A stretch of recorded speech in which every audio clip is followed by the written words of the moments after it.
Coucou tout le monde! Aujourd'hui je vous propose la recette de la crème d'asperges, une belle recette pour un légume de printemps. Je mets tous mes ingrédients dans la description qui se trouve en dessous la vidéo de ma recette sur ma chaîne YouTube Cooking Sarah. Voilà, allez à tout de suite pour la recette.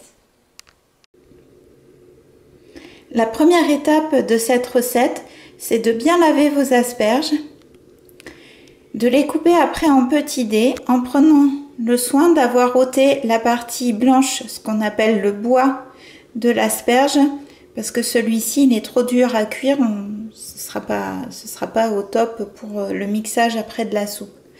Donc une fois que vous avez ôté le blanc de l'asperge, il faut couper le reste en petits dés, vous voyez.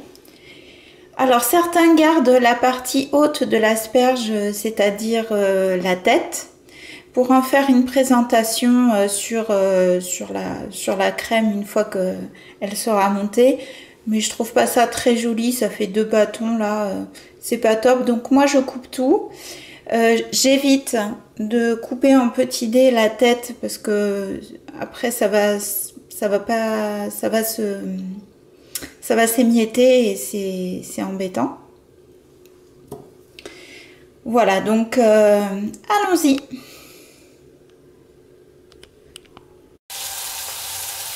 Deuxième étape, vous prenez une casserole, vous y versez l'huile, 2 cuillères à soupe, vous la faites chauffer.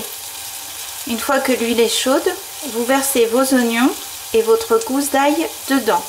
Vous faites suer les oignons et l'ail pendant 1 minute.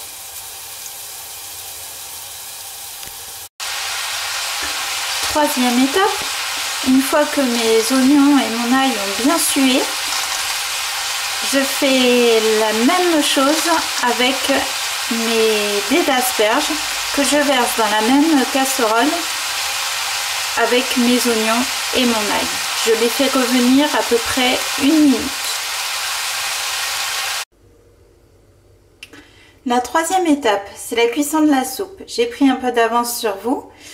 Une fois que j'ai fait revenir mon oignon, l'ail et les dés d'asperges dans l'huile d'olive, j'ai versé à peu près la quantité de 1 demi-litre d'eau dans ma casserole.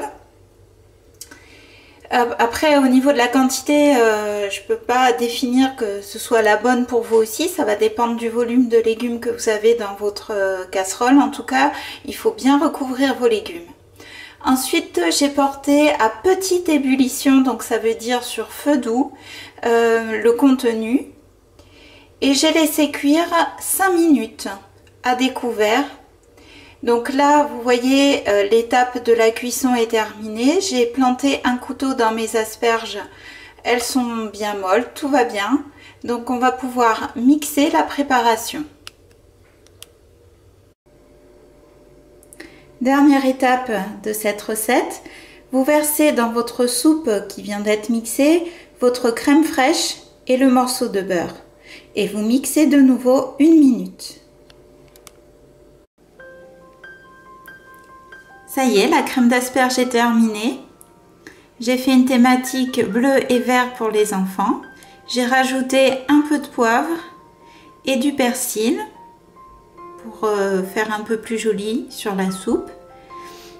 Et puis, je n'ai pas eu besoin de rajouter de sel parce que le cube de bouillon de légumes qu'on a rajouté dans la soupe tout à l'heure a fait son travail. Il n'y a pas besoin de rajouter d'autres condiments. Voilà, régalez-vous bien et à très bientôt pour une prochaine recette. Ciao, ciao!